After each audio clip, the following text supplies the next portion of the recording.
తన మీద నమ్మకం ఉన్నవాడు ఒంటరిగా నిలబడతాడు. నమ్మకం లేనివాడు గుంపులో నిలబడతాడు. ఆస్తి లేకపోవడం పేదరికం కాదు, నీలో ఆత్మవిశ్వాసం లేకపోవడం అసలైన పేదరికం. హద్దులు మించిన ఆశలు ఉన్నట్లయితే శక్తికి మించిన కష్టం కూడా పడాల్సి వస్తుంది. వదులుకోవడానికి ఇష్టపడకుండా చివరి వరకు పోరాడే మనిషిని జయించడం చాలా కష్టం. అన్నీ ఉన్నాయన్న అహంకారం వద్దు. రాత్రంతా కష్టపడి విరిసిన పువ్వుకే తెలియదు తెల్లవారితే దాని పయనం దేవస్థానానికో లేక శ్మశానానికో అని. నువ్వు మార్గం వెంట పోవడం కాదు, మార్గం చేసుకుని వెళితేనే నీ ప్రత్యేకత ఏమిటో ప్రపంచానికి తెలుస్తుంది. ఎవరూ నడవని దారిలో ఒంటరిగా నడవడం అంటే రాబోయే తరాలకు మార్గం చూపడమే. కష్టాలు చూసి భయపడకండి, సంతోషాలకి ఆనందపడకండి. అవి కేవలం మీ జీవితంలో ఒక్కో అడుగు మాత్రమే, గమ్యం కాదు. గెలిచిన వాళ్ళు నీతులు చెప్తారు, ఓడిన వాళ్ళు అనుభవాలు చెప్తారు. గెలిచిన వాళ్ళతో నీతులు చెప్పించుకోవడం కన్నా ఓడిన వాళ్ళతో అనుభవాలు చెప్పించుకోవడం మంచిది. మార్పుకు సిద్ధంగా ఉన్నప్పుడే కొత్త ప్రపంచాన్ని చూడగలవు.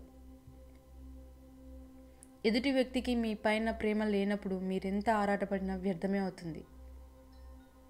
ఎవరికో బానిసలా కాకుండా నువ్వే యజమానిలా పనిచేయి. బాధ్యత తీసుకొని నిర్విరామంగా పనిచేయి. అది నిజంగా నిన్ను యజమానిని చేస్తుంది. టైం ఉన్నప్పుడు కుటుంబంతో గడపడం కాదు, టైం కుదుర్చుకుని కుటుంబంతో గడపండి. నీళ్లు నిశ్చలంగా ఉన్నప్పుడే ప్రతిబింబాన్ని చూడగలం. అలాగే మన మనస్సు నిర్మలంగా ఉన్నప్పుడే ఎదుటివారిలో మంచిని చూడగలం. ఒక మంచి పుస్తకం, ఒక మంచి మనిషి అంత తొందరగా అర్థం కారు, లోతుగా చదవాల్సిందే. ఏం జరిగినా నిరాశ చెందకండి, ఎందుకంటే కొన్ని పరిస్థితులు తెలియకుండానే మీకు మేలు చేస్తాయి. మీసం వచ్చిన ప్రతివాడు మగాడు కాదు. వచ్చిన తర్వాత తల్లిదండ్రులను ఆస్తి ఆశించకుండా కష్టపడేవాడే అసలైన మగాడు. మనల్ని మనం ప్రశ్నించుకోగలిగితే మనకు ఒక్కసారైనా జీవితంలో మనం ఏం చేస్తున్నాం, ఏం చేయాలి అనే సమాధానం ఖచ్చితంగా దొరుకుతుంది. ప్రతీకారం అనేది చీడపురుగు లాంటిది. అది మెదడును తొలిచివేస్తుంది, మనిషిలోని ఆలోచన శక్తిని హరించి వేస్తుంది. అందుకే ప్రతీకార ధోరణిని వీడండి, మనశ్శాంతిగా ఉండండి. కట్టెకాలి బూడిద అయినప్పటికీ మాట మండుతూ బ్రతికే ఉంటుంది. మనిషికి మాట తీరే ప్రధానం. తీయనైన మాటలతో కటిక విషాన్నైనా అమ్మవచ్చేమో కానీ కటువైన మాటలతో తీయని తేనెను కూడా అమ్మలేవు.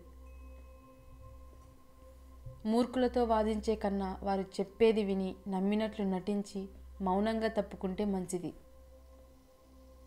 నడుచుకుంటూ వెళ్తే మార్గం తెలుస్తుంది. కన్నీళ్లను తుడుచుకుంటూ వెళ్తే లైఫ్ అంటే ఏంటో తెలుస్తుంది.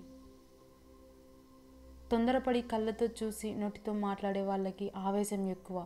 మాట్లాడకుండా మనసుతో చూసి మౌనంగా ఉండే వాళ్ళకి ఆలోచన ఎక్కువ. దురలవాట్లు అనేవి మొదట్లో సాలెగూడు లాంటివి, తర్వాత అవి ఇనుప గొలుసులై మిమ్మల్ని బంధించేస్తాయి.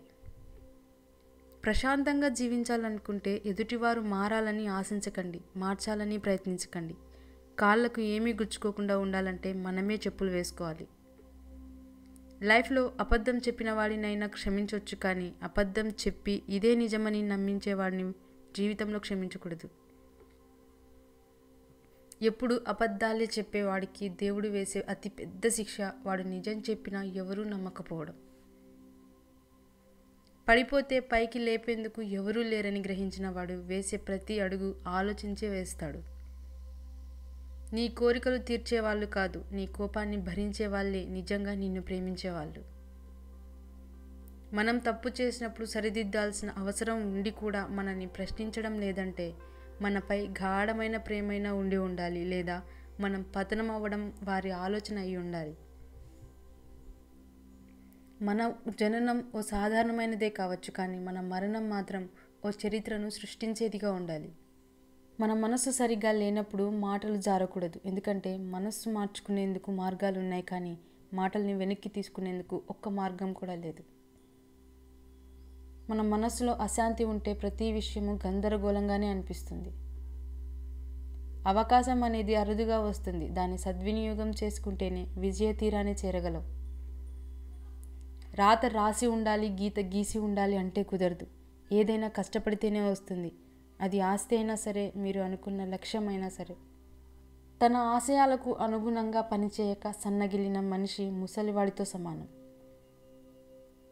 జీవితం అనేది పూర్తిగా ఎవరికీ లభించదు. ఏ ఒక్కరిని చూసినా ఏదో ఒక లోపం ఉండి తీరుతుంది. ఈ సొసైటీలో పరిస్థితులను తట్టుకొని నిలబడిన వాళ్ళకంటే తప్పించుకొని తిరుగుతున్న వాళ్ళే ఎక్కువ ఉన్నారు. నువ్వు చేసే ప్రతి పనికి నువ్వే బాధ్యత వహించాల్సి ఉంటుంది. అది మంచైనా సరే, చెడైనా సరే. మీ పని మీరు చేసుకుంటూ ఉన్నా కానీ మిమ్మల్ని బాధించేవారు, విమర్శించేవారు ఉంటారు. కానీ మీరు ఒక్క మాట గుర్తుపెట్టుకోవాలి, ఆటలో గోల చేసేది ప్రేక్షకులే కానీ ఆటగాళ్ళు కాదని. ఈ లోకంలో మనిషికి మాత్రమే ఉండే ప్రమాదకరమైన మానసిక రోగం ఓర్వలేనితనం. తనకు లేదని ఉన్నవాళ్ళని చూసి ఏడ్చేవాడికి ఎన్ని ఉన్నా వాడు నిత్య దరిద్రుడే. చిన్న చిన్న మాటల్లో ఆనందాన్ని వెతకడం అలవాటు చేసుకోండి. ఎందుకంటే పెద్ద పెద్ద మాటలు లైఫ్లో చాలా అరుదుగా చోటు చేసుకుంటాయి. మనం ఎప్పుడైతే ఇతరులను అర్థం లేని మాటలకు స్పందిస్తామో అప్పుడే సగం మనశ్శాంతిని కోల్పోతాం. అసంభవం అని ఎవరో చెప్పిన దాన్ని మరెవరో ఎప్పుడో ఒకచోట సాధిస్తూనే ఉంటారు. గుర్తుపెట్టుకో, అప్రయత్నంగా సాధించే గెలుపు కంటే నీ ప్రయత్నంతో సాధించే గెలుపు ఎంతో సంతోషాన్ని ఇస్తుంది.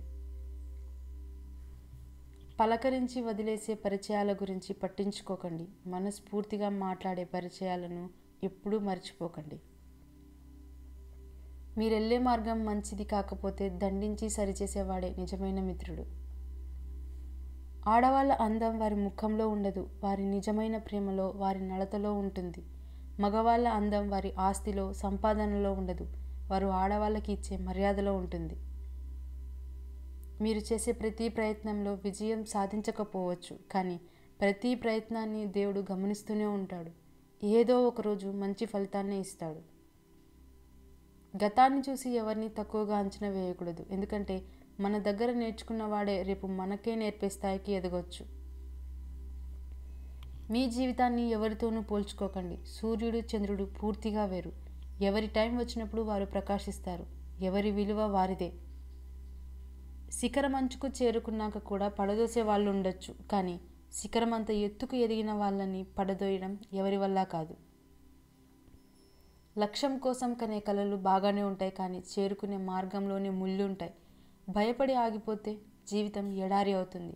దాటి వెళ్ళగలిగితే పూలవనం అవుతుంది.